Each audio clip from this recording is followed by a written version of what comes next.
एक मित्र ने लिखा है, यदि हम वही हैं जो हम होना चाहते हैं तो फिर इस खोज और साधना की क्या जरूरत है।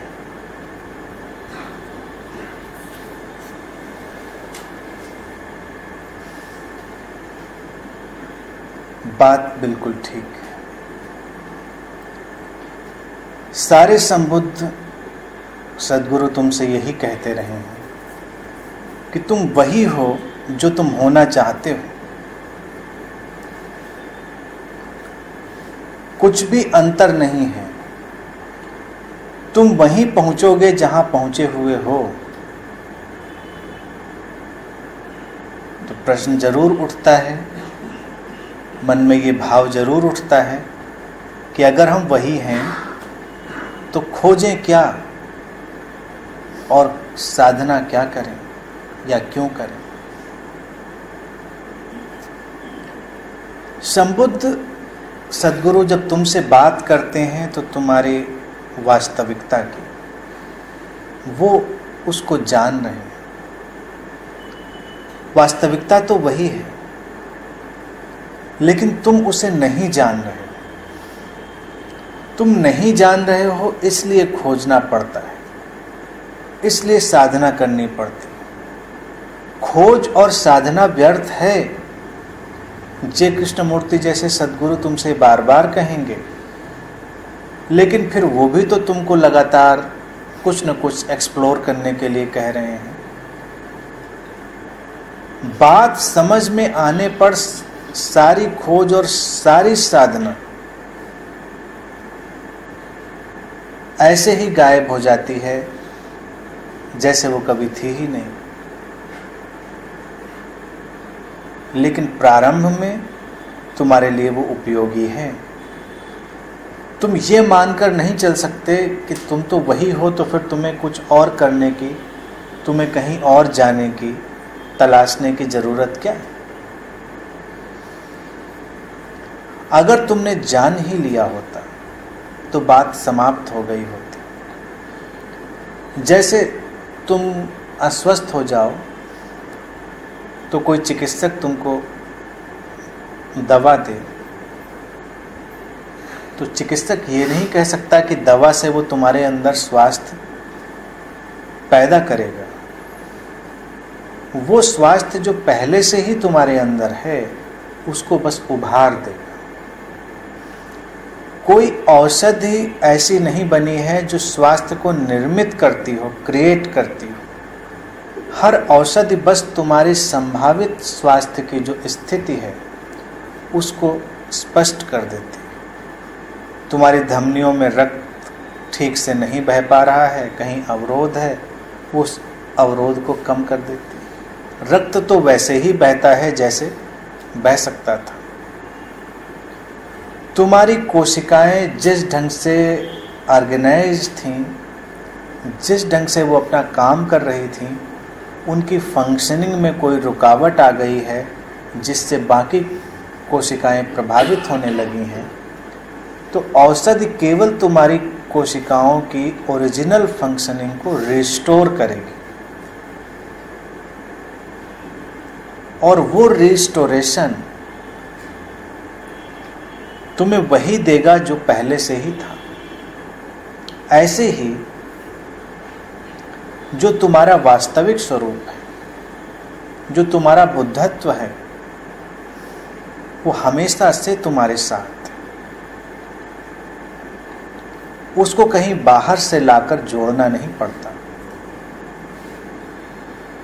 बस तुम्हारे ऊपर से बेहोशी की परतों को छांट देना होता है।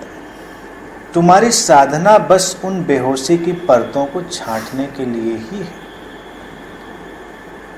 सद्गुरु जब तुमसे कह रहे हैं कि ध्यान, साधना, खोज, तो वो जानते हैं कि ये बेहोशी में की गई हुई क्रियाएं ही हैं।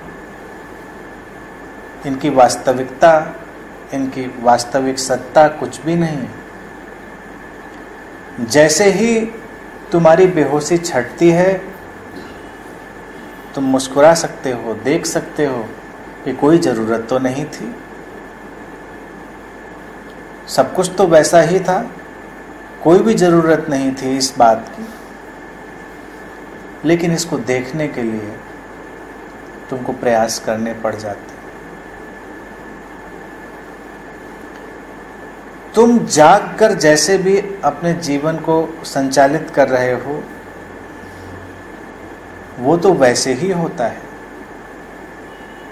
बीच में रोज तुम्हारे जीवन में एक नींद का पड़ाव आ जाता है रात में। नींद में तुम्हारे जीवन की सारी प्रक्रियाएं, संभावनाएं, व्यवस्थाएं, तुम्हारा चिंतन, विवेक खो नहीं जाता। वो सब वहीं का वहीं, वैसे का वैसा ही रहता है, लेकिन नींद में तुम्हें उसका कुछ भी पता नहीं होता। नींद हटती है, सब वापस लौट आता है। तो अगर एक सोए हुए व्यक्ति को जो नींद में है, तुम कल्पना करो सपने में ही उससे संवाद किया जा सके और उससे कहा जाए कि कुछ और तुमको नहीं मिलेगा, वो सब कुछ अभी का अभी है। सोचने की क्षमता, जीवन को विवेक से संचालित करने की क्षमता, सारी तुम्हारी जो संभावनाएं हैं, तो उस सपने में तुमको भी यकीन नहीं होगा कि कहाँ ऐसा है, कुछ भी तो नहीं पकड़ में आता। क्या सपने में तुम कुछ पकड़ पाते हो? कुछ भी पकड़ में नहीं आता। सपना तुम्हें जिधर धक्का देता है तुम उधर ही चले जाते हो। सपना तुम्हें कुछ भी बना दे, तुम वही बन जाते हो। कुछ भी दिखा दे, तुम वही देख लेते हो। लेकिन उस सब के पीछे तुम वही के वही हो और कुछ भी नहीं। आध्यात्मिक नींद, स्पिरिचुअल स्लीप, उसकी बात सारे सद्गुरु कर रहे हैं, जो तुम्हारा मन तुम्हारे ऊपर निर्मित करता है। खोज उस आध्यात्मिक नींद को हटाने की प्रक्रिया है।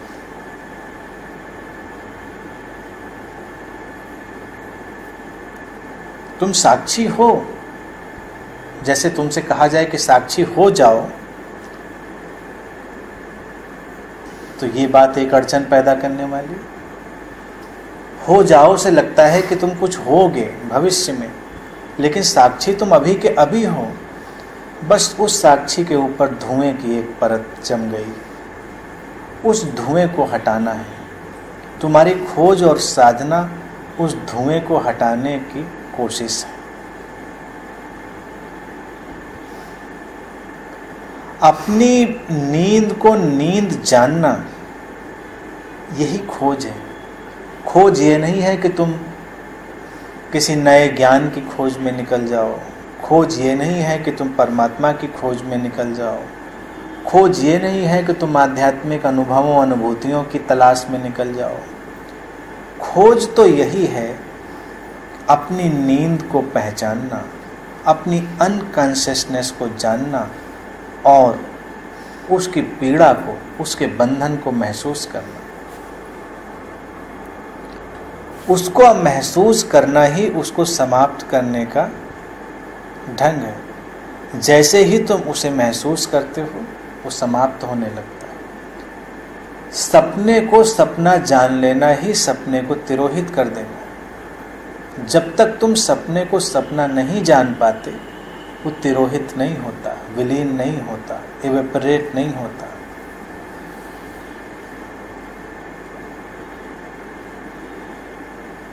तुम्हारे अंदर का बुद्ध, तुम्हारे अंदर का एनलाइटनमेंट हमेशा तुम्हारे साथ, अभी भी तुम्हारे साथ ही है।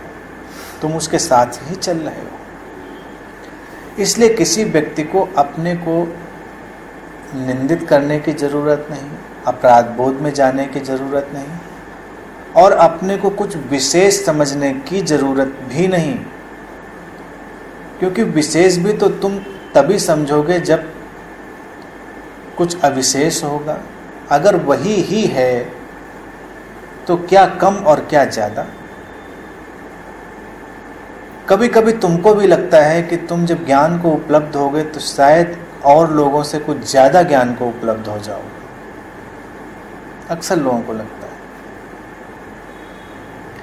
और यही अज्ञान है कि तुम्हें लगता है कि ज्ञान भी कम और ज़्यादा होता है। वो बस होता है, न कम न ज़्यादा।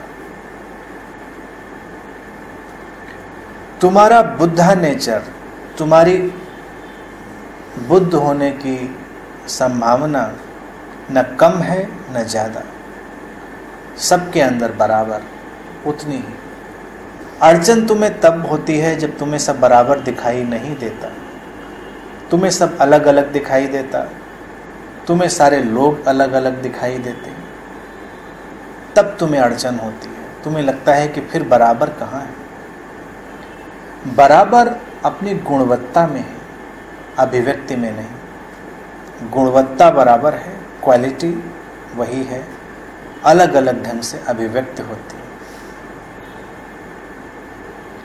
और तुम ही क्या वही के वही हो। पशु पक्षी, कीड़े मकोड़े, चट्टाने, ये मिट्टी, सब भी परिपूर्ण है। उसी चेतना का एक ढंग, वही चेतना चट्टान में चट्टान की तरह अभिव्यक्त हो जाती, चट्टान जैसी हो जाती। वही चेतना पानी में पानी की तरह, वही चेतना पशु पक्षियों में पशु पक्षियों की तरह, पेड़ पौधों में पेड़ पौधों की तरह, इंसानों में इंसान की तरह है वही।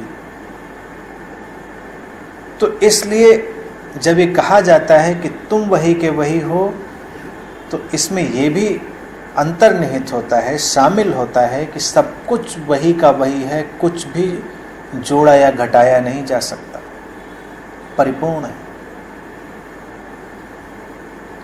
ये समाज सुधारक का ढंग नहीं है। तुम कहोगे कि फिर सुधारेंगे क्या अगर सब कुछ वही का वही है। शैतान शैतान है, शरारती व्यक्ति शरारती है, उपद्रवी उपद्रवी है, साधु साधु है। गहरे आध्यात्मिक ढंग से देखेंगे तो सब ठीक है, सब परिपूर्ण है,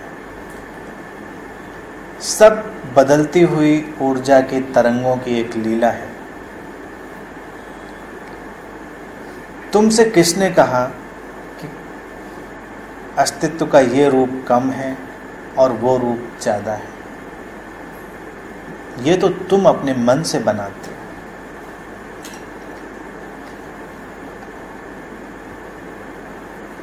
एक पेड़ के अंदर भी जो अस्तित्व का रूप प्रकट हुआ है वो अपने आप में परिपूर्ण है, लेकिन तुम एक खास तरह का पेड़ देखना चाहते हो, तब तुम्हारी समस्या खड़ी हो जाती है।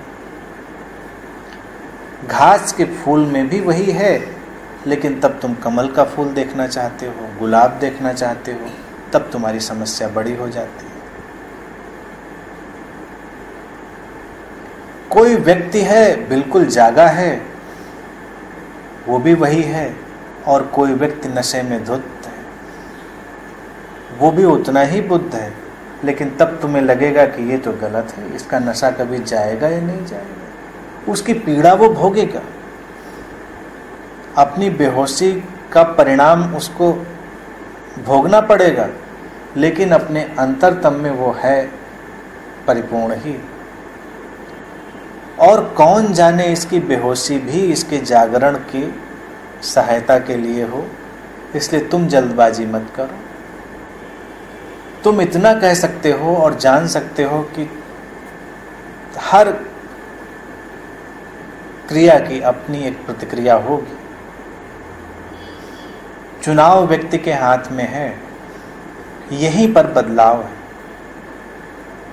तुम यहाँ पद्मासन में बैठ कर मुझे सुन सकते हो, सुखासन में बैठकर तुम मुझे खड़े होकर भी सुन सकते हो, लेट कर भी सुन सकते हो, हालांकि लेटना नहीं। तुम चलते हुए भी मुझे सुन सकते हो, लेकिन यहाँ भी उचित नहीं जान पड़ता चल, और दोनों में सुनने में कोई अंतर नहीं पड़ेगा। किसी भी ढंग से तुम सुनोगे, सुनना तो तुम्हारे अंदर के खुलेपन पर, उसकी ओपनिंग पर निर्भर करेगा। जितना तुम खुले होगे, ग्रहणशील होगे, उतना ही वो तुम्हारे अंदर उतर जाएगा तुम्हें जागृत कर देगा, और तुम खुले नहीं होगे, तुम्हें जागृत नहीं करेगा, कोई अड़चन नहीं है, समस्या कुछ भी नहीं। लेकिन बात की परिपूर्णता में कोई कमी नहीं होगी। खोज अपनी इसी बेहोशी की परत को छांटने का एक ढंग है। तुम देखना प्रारंभ करते हो कहाँ कहाँ से वो अड़चन आ रही है, कहाँ कहाँ से वो तुम्हारी जीवंतता को बाधा दे रही है, कहाँ कहाँ से तुम्हारी अलाइवनेस, तुम्हारी सेंसिटिविटी रुक रही है। इसलिए खोज से जब तुम ये समझते हो कि तुम आश्रम जाओगे, साधनाएं करोगे, तुम सत्संग करोगे, तुम विमर्श करोगे, वो खोज नहीं है। साधना भी वो नहीं है कि तुम अलग अलग किस्म की विधियां अपनाओगे, बहुत ज़्यादा वक्त लगाओगे और तुम किसी ऐसी विधि की तलाश में रहोगे जो रामबाण हो जाएगी। फिर तुमको हर कोई देने के लिए तैयार भी रहेगा, बाजार है, हर कोई तुमसे कहेगा कि ये विधि सबसे ज़्यादा प्रभावशाली है। वो संप्रदाय बनेंगे, वो कल्ट बनेंगे, उलझाव पैदा होंगे, लोग घिरेंगे उसमें और गिरेंगे। लेकिन साधना है अपने अंदर की तीव्रता पर काम करना, अपने अंदर की प्यास को चरम पर उभार देना। सद्गुरु तो कहते हैं, संबुद्ध तो कहते हैं कि हम वही हैं, लेकिन हम इसे क्यों नहीं जानते? क्यों नहीं जानते इसको? अगर वो तुम्हारा जानना बन गया है तो साधना और खोज मिट गई है। लेकिन अगर तुम्हारा जानना नहीं बना है तो तुम बस एक इसी प्यास में जल उठते हो कि मैं क्यों नहीं जानता, और उतना पर्याप्त होगा। खोज इस बात की नहीं होगी कि आसमान में, हिमालय में या कहीं कोई परमात्मा है या नहीं है, कोई चमत्कार है या नहीं है, कुछ रहस्यमय जीवन की स्थितियां हैं या नहीं हैं। खोज का ये विषय है भी नहीं। खोज इस बात की है तुम जीवन को परिपूर्णता से अनुभव कहाँ कहाँ पर और क्यों क्यों नहीं कर पा रहे हो, और तब तुम स्वयं ही सब कुछ तलाश लोगे। तुम्हें बताने की ज़रूरत नहीं पड़ेगी, तुम्हें किसी कमांडमेंट की ज़रूरत नहीं पड़ेगी। तुम देख पाओगे कहाँ से तुम्हारे अंदर जीवन का प्रवाह ज़्यादा सक्रिय होता है, कहाँ से वो रुक जाता है। तुम अपने नीति नियम आचार सब स्वयं तय करने में सक्षम हो जाओगे। और गुरु के सानिध्य में होने का लाभ ये है कि वो तुम्हें इशारा भी करता रहेगा, वो तुम्हें बीच बीच में इशारे देता रहेगा कि ये ज़्यादा सहज हो सकता है, ये ज़्यादा सरल हो सकता है, तुम ऐसे भी कोशिश कर सकते हो। वो तुम्हारे जीवन को बदलेगा। इसलिए खोजो जरूर, लेकिन पहले जानो अपनी बेहोशी को, नींद को, और जानो उन स्थितियों को जो तुम्हारी अलाइवनेस को रोक देती है। और जीवन के हर रूप और हर स्थिति का पूरा स्वीकार करो। उसमें से कुछ भी हटा देने से सब कुछ कम हो जाएगा।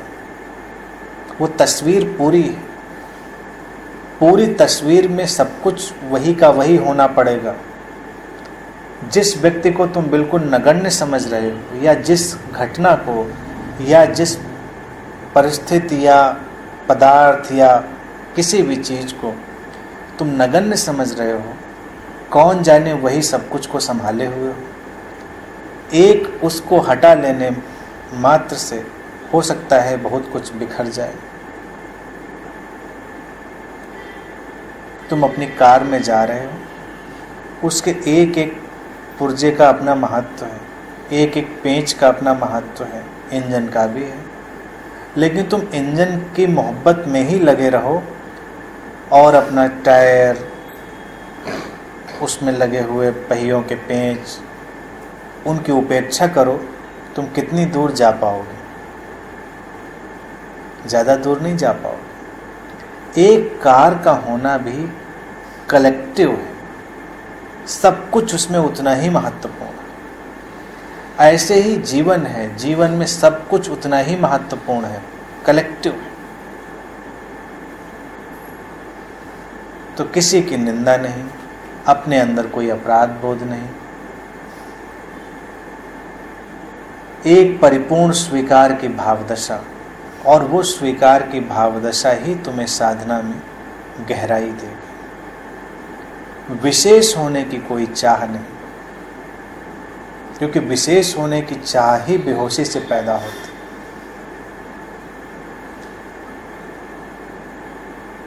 संबुद्ध लोगों के बारे में जो तुम्हारी धारणा है उसे तुम्हें सुधारना होगा। वो बिल्कुल साधारण लोग, अतिशय साधारण, कि असाधारण का एक भी ट्रेस उनके ऊपर नहीं रह गया। लेकिन चूंकि तुमने उस साधारण को कभी देखा नहीं तो तुमको असाधारण जान पड़ता है। असाधारण है नहीं। जैसे कभी तुमको साफ पानी मिल जाए, क्रिस्टल क्लियर, और तुमने उसके पहले कभी साफ पानी ना देखा हो, रंगीन पानी देखा हो, मिलावटी पानी देखा हो, अच्छे अच्छे ड्रिंक्स देखे हों, साफ पानी ना देखा हो, तो साफ पानी तुमको इतना आश्चर्यचकित करेगा कि तुम समझ नहीं पाओगे कि ऐसा भी हो सकता है। और साफ पानी तुम्हारी प्यास को जो तृप्ति दे सकता है, वो कोई भी ड्रिंक, कोई भी और पेय तुम्हें नहीं दे सकता। तब तुम्हें लगेगा कि साफ पानी, ये क्रिस्टल क्लियर वाटर कितना असाधारण, लेकिन है तो वो साधारण है। हमने ही मिलावट पहले कर रखी थी। तो एक दिन तुम्हारी सारी मिलावट जाती रहती है। तुम्हारे सारे रंग, फ्लेवर जो तुमने ऐड किए हैं, जो आर्टिफिशियल हैं, वो सब धीरे धीरे विदा हो जाते हैं। और तब तुम्हारे अंदर की वो स्फटिक सी धारा, क्रिस्टल क्लियर स्ट्रीम तुम्हारी चेतना की उभरती है। और तब तुम भी यही जान पाते हो कि ये तो हमेशा से थी, तुम ही ने इसे नहीं देखा था। और जब तक ये न दिखे तब तक प्रयास करते रहना जरूरी है।